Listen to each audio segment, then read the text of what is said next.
Well, good afternoon and welcome to Let's Coach. It is Friday afternoon and it's Friday afternoon where I am. So my name is Norma Frahn and this is my Let's Coach spot. I'm here every Friday at 3 o'clock Eastern and I am a life coach and integrative nutrition health coach. And I primarily work with people through my Weight Loss Your Way program. And what I like to do here at Let's Coach is really may open this up to absolutely anything. While I am a life coach and integrative nutrition coach, and I do focus on weight loss, I want to be able to help you with absolutely anything that you have for me. So if you're just joining and maybe this is your first time here, just a quick rundown of how you can get coached. Really simple. There's a few different ways. You can always raise your virtual hand right at the bottom of your Zoom screen, and I can bring you on and we can talk live. Or, and this seems to be the most popular option, I kind of like it too, actually, is the Q&A. You can use that Q&A box, drop in your question, and as I'm talking here today, we'll just go back and forth that way. Or you can also just listen because there's so much to learn by just listening to what other people are sharing and hearing some of the responses that I have kind of from the coach perspective and just kind of sucking in all that goodness through coaching by proxy is what we call it. So 3 ways to do it. And I would love to answer all of your questions. Now, if this is your first time here, I like to start my Let's Coach sessions with something for you to think about. Maybe it's an idea or a concept that I'm working with. And it's really just intended to kind of get you thinking and maybe let you walk away with something that you can just kind of marinate in for a little bit. So here's what I have for you today. Have you heard this expression before? What you focus on, you create. Now, if you've been following me here at Life Coach University, I've said this a number of times in many of my talks because I believe it's really true. Your thoughts are the fuel that creates the energy behind whatever it is you're focusing on. So what you focus on, you create. So let me give you an example. Have you ever had a moment when you really just hate your job and you dread going to work every day? What kind of energy are you creating when you wake up in the morning and that's the first thing you think about, that you've got to go to this awful job? Probably it's like this really heavy negative energy, right? You see things or things become more visible to you that just annoy you, like traffic and that kind of thing. People say things that upset you and you key right in on them. And you just notice all the negative. So why is that, do you think? It's because you're focusing on the negative. And your brain, what it likes to do is point out all of it to you, point out all the negative to you, because that's what you're focusing on. Any other day, if you were just having a great day, it was just the best day going, you probably wouldn't even notice half of the things that your brain offered up when you're feeling that real negative energy. So what you focus on, you create. The energy keeps giving you more of the same. So if you're carrying around a lot of really negative energy, you're going to get more of the same. So how does this translate to weight loss? So here's a really common, heavy, negative energy thought. Weight loss is hard. If you're telling yourself that, it will be hard. It doesn't matter what diet program you decide to follow. If you believe that it will be hard, your brain will help you create more of the same. And it will be hard because you're going to be searching for, and your brain's going to be pointing out all of the ways that it's hard. Now, another one I often hear is, I hate my body. This was one I personally had to do a lot of work on. When I was telling myself that I hate my body, I wasn't creating the kind of energy that allowed for me to do anything to change my body, because one because that one thought, I hate my body, had me so focused on all the things that were wrong with it. Treating my body kindly from a place of love and compassion was frankly impossible when I was living in this pool of negative energy about it. That makes sense? So, how do you create different energy then? This is why I say weight loss is an inside job. The work that negative of turning that negative energy that's rooted in the self-loathing and the self-punishment and believing that the only way you can be happy and have everything you want in your life is to lose weight. You have to turn that into this to a self-loving, compassionate energy. And you do that by focusing on being happy right now, and loving yourself just as you are will create the kind of energy that allows you to make different choices for different reasons. When you love yourself and take care of yourself, you'll be doing that in a way that is kinder and it's gentler, and you'll approach weight loss with an entirely different energy. And it won't feel like it's so urgent anymore. It won't feel like you're trying to fix something that's broken. You'll be more compassionate and forgiving with yourself instead of blaming and punishing yourself into submission, because that never works. Now, I know this can be kind of a deep or maybe a hard concept to get your head around. So take some time with it. Hold it lightly and notice what you're focusing on. That's the very first step to making any kind of change. It's just paying attention. And then take a look at the kind of results that energy you have right now is creating. Is it creating more of the same? Is it, if it's negative energy, are you getting more negative in your life?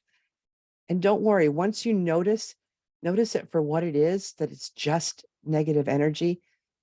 I promise you're going to know what to do with it. You're going to see something or catch a thought and you're going to say, oh my gosh, that's the one that's behind all of this. And you'll be able to get to work on changing that, because that's how you change the energy. So take it one thought at a time. And before you know it, you're going to start shifting into a much higher, brighter, stronger energy. All right. Hope that made sense. It's just something I've been thinking about a lot lately. And it's come up a number of times in different conversations that I've had over the last couple of weeks. So I thought it was really important to touch on it here. All right, just checking to see what we have for questions to start. Let's dig into this one. I have a participant that's saying, I have a lot of weight to lose, and I truly don't believe it's possible for me to get there. I think this is why I always quit. Any advice? Well, yes, I do have some advice. So first of all, you're not alone. This is a very common obstacle and a great example, actually, of what I just talked about. It sounds to me like you're very focused on that thought that I have a lot of weight to lose. I think that's the one that's keeping you stuck. And then you can tell me if I'm wrong, but you are likely so very focused on that big number that's like way out here. And that feels like super far away, right? And because of that, you're likely thinking that these small steps or changes that you want to create feel pretty insignificant. Like you may have, maybe you've heard me talk about, drink water, go to bed a little bit earlier, make tiny changes. That all feels sometimes, or can feel, pretty insignificant if you're really focused on this great big number out in front of you. I can remember when I was losing my weight, I wanted to lose 100 pounds, and that absolutely felt impossible. And the more I focused on that 100 pounds, the more insignificant the things I was doing day to day felt. And when they felt insignificant, I kind of got to a place of why bother? And that could be, nothing could be further from the truth. So, like I said, so when you're focused there, what happens? The why bother happens. You end up quitting on yourself and giving up. So for you, the first thing I would suggest is setting that big number, that weight goal. Just set it aside. Just imagine maybe a big storage shelf in your brain. Put it way up on the top shelf in a far corner where you can't see it. And it's still there. You don't have to like erase it. Just put it aside so you're not thinking about it every day. And then work on shifting into a 1 day at a time mindset. Zoom way in to just today. What can you focus on today? Because today matters. Maybe it's looking in the mirror and thanking yourself for showing up for yourself today, for putting that big goal on the shelf and doing the small things today that matter. Maybe it could be that today you're feeding yourself nutritious food because you're taking care of yourself today. And then do the same thing every day, 1 day at a time. Make today significant. Because what happens is you're going to string together a whole bunch of todays. And before you know it, you're going to start to see results, and not just results, but exponential results. Those small steps that you focus on each and every day, they compound like interest. And I promise you, you will see results, but you've got to zoom way in. Put that weight goal aside and really focus on what you can do today. Okay, let's double check here. Alrighty. Let's go on then to the next one. This one actually came to me from a question actually from a podcast episode that I did. If you haven't caught my podcast, it's called Weight Loss Your Way. You can find it on Apple and Spotify. So this came in from a podcast listener. I've been practicing eating more intuitively, and I'm noticing how little food it actually takes to make me feel satisfied. Is that normal, or am I subconsciously restricting? Such a good question. All right, I think the episode this person was referring to was one where I started to talk about your relationship with food and how one thing that you can do to start improving that relationship is to start listening to your body a little bit more and recognizing actual hunger signals from something else. And then also paying attention to when you're eating, when your body is telling you that it's had enough. So I think this is where this is coming from. So, and this in this question, she said two of my favorite words: practicing and noticing. I love it that you're practicing and paying attention. So that's kind of what creating any kind of change is all about, right? You've got to practice and you've got to pay attention to what's working and what's not. So give yourself some credit for that, but don't stop. So here's what I've got on this. So you're noticing that you are eating a lot less than you were, and you're worried that maybe you're subconsciously restricting. Now, that could be going on, but I don't think that that's the case here. Oftentimes, when you start listening to your body and eating when you're hungry and practicing the stopping when you've had enough, which is how I think of it. It's trying to find the right words here. So you're practicing stopping at enough. We tend to overthink that part, especially the enough part. And then we kind of over-rotate. We over-rotate into this land of, oh my gosh, I'm doing this wrong. Now remember, there's no right or wrong here. It's different for every person. So if you want to test out your hunger signals, here's what I would suggest. Have a glass of water and wait 15 minutes. This is like if you're trying to figure out if you're actually physically hungry. Now, the glass of water is not like the old diet culture thing to make yourself feel full and mask hunger. Not at all. Oftentimes, our body's a little dehydrated, and dehydration masks itself as hunger. So sometimes all you need is a little water. So drink a glass of water, wait 15 minutes, and then check in again. And if you still feel that hunger sensation, go ahead and eat. Now, on the other side of that, satisfaction, you can do a very similar exercise. If you're listening to your hunger and satisfaction signals, you should be able to go about 3 or 4 hours between meals. So you can be pretty certain that it's not actually hunger if you can get that far, 3 to 4 hours. So I'm getting a little rambly here, but I'm going to pull in my thoughts for you. So on the other side of it, like I started to say, is that enough? So the kind of the similar exercise that you can do is while you're eating, if you kind of start to sense or question, have I had enough? Just stop for just 90 seconds. That's it. Minute, 90 seconds. And just sit there. Nobody's going to know. You're doing it by yourself and just check in with your body. How do I feel? Do I feel like I've had enough food? No, I'm still hungry. Well, then you eat a little bit more and then stop again and assess. And the whole while, you can keep telling yourself, this is a really good thing. I'm listening, I'm checking in. And if you decide you're done, just pick your plate up and walk away from the table. And then always remind yourself, if I got this wrong and I really needed more food, I'm going to be hungry in an hour, and that's okay. I'm practicing. So the whole thing is a practice. But yes, you will likely see that you are eating less when you start to pay attention to those signals.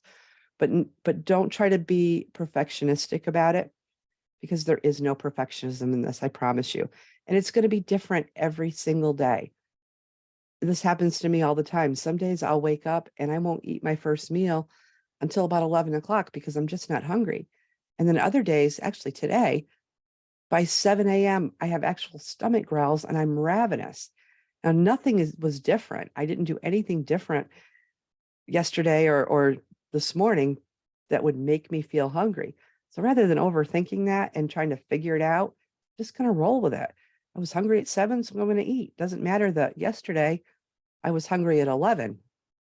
See, it's all different every single day. So try not to overthink, try not to over rotate, just be very open to experiencing what is happening and keep going with the noticing what is happening and then trying to take some action based on that. So great job. All right, let me see if we've got any questions over here. Good there. All right. Let's see. All right, we have another great question. How much should I exercise and when is the best time, mornings or evenings? Such good questions today because they're kind of proving my opening points. So I have what might be an unconventional take on exercise. I don't believe that exercise is mandatory to losing weight. I do believe, however, that exercise is good for every human body, weight loss aside. Moving your body is a good thing. So my first question would be to this participant is what is the energy behind this idea of exercising more? If it's simply to lose weight, or you're having this thought that to lose weight, I must exercise, I would first recommend you kind of take a step back and really dig into that thought. Or more specifically, how does that thought feel when you're thinking, I must exercise to lose weight? What kind of energy is it creating? For me, it feels kind of heavy, like it's a chore. It's never going to be something fun that you look forward to. If you're thinking of it like, I've got to go clean the bathroom, you're never going to want to do it. It's probably not going to be something that carries this real high energy, right? So dig into that a little bit. If that is the situation for you, I know for a lot of people it is because we've been conditioned to believe that we must exercise to lose weight. But again, don't forget what I said before. Exercise is good for everybody, whether you're pursuing weight loss or not. And could it help with weight loss? Sure, it could, but it is not required. So let's move on to the other side of it. If exercise, though, is something that makes you feel really good and it energizes you and you find joy in it, go for it. And to answer your question, if that's the case, it truly doesn't matter when you exercise. You do it when it works best for your life. So if you're trying to like cram it in the mornings and your mornings are jam packed from 5 a.m. to the minute you walk out the door, maybe that's not going to work for you. And that actually might have an opposite effect, meaning it could kind of trick your brain into thinking that this exercise is nothing but a pain in the neck and it could become a chore. And we wouldn't want that to happen, especially if you're someone that really enjoys it. So if mornings don't work for you, find a time that does. Maybe it's stealing a couple of minutes in the afternoon for a walk, which is actually a good point. There is no magical amount of time that you need to go and exercise. I used to think that unless I could do some type of a workout, my choice of exercise was always swimming. If I couldn't get to the Y and get in the pool and swim for an hour straight, it wasn't worth doing. In my mind, I thought I had to swim for an hour for it to make any difference, which is absurd now. I know that. And I know where that thought came from. It came from this wonderful little app called My Fitness Pal that used to tell me that I would get X amount of extra food if I swam for an hour. And that stuck in my brain like glue. And in my mind, if I couldn't do that whole hour, it just wasn't worth my time. Nothing could be further from the truth. If you can only manage to work in a walk around the block in the afternoon and then maybe 2 laps in the evening, that is better than nothing at all. And give yourself loads of credit for it because it's all going to balance out.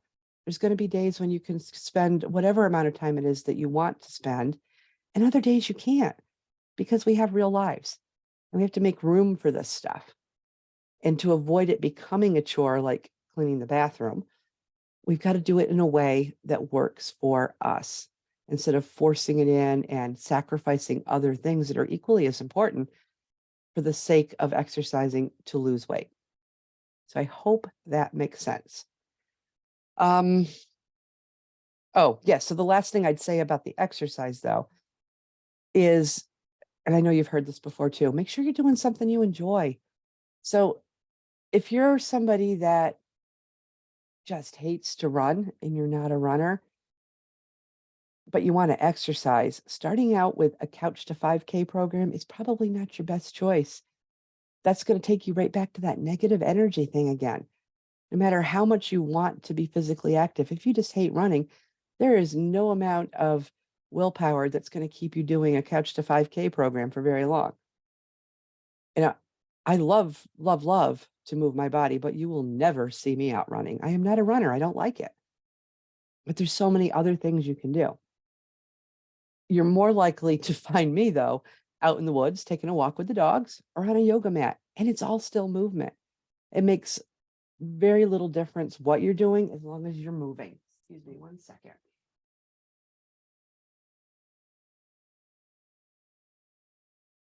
Just wanted to get a little drink. I was getting a frog in my throat. Okay. All right, let's see what we've got over here. We're good there. Let me quickly see what questions maybe we have. I think I think I had one from last week that we couldn't get to, and I know I made a note. Give me 1 second. So we got a couple of minutes, so I would love to be able to catch them all up.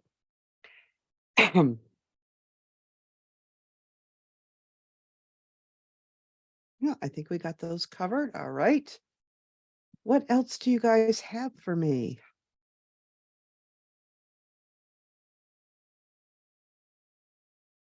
Nothing there. Just quickly scanning before we wrap up then, if we don't have any other questions.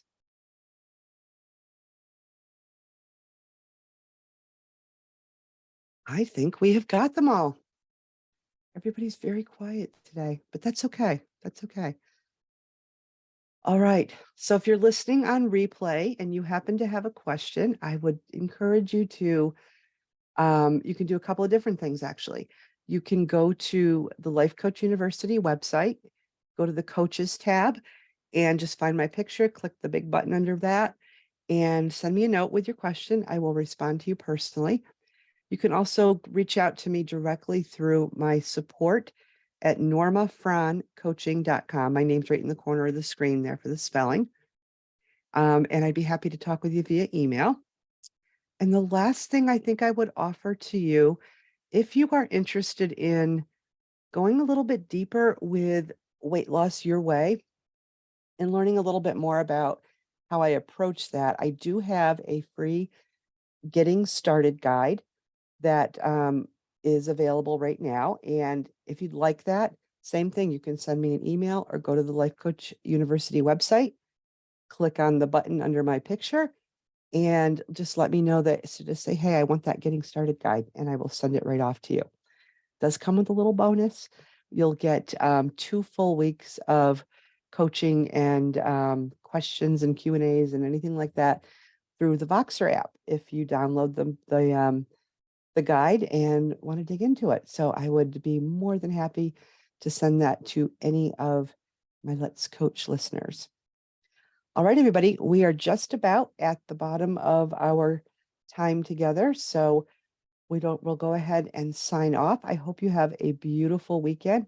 And I hope to see you here next week at 3 o'clock on Friday for another session of Let's Coach. All right, talk to you soon. Bye-bye.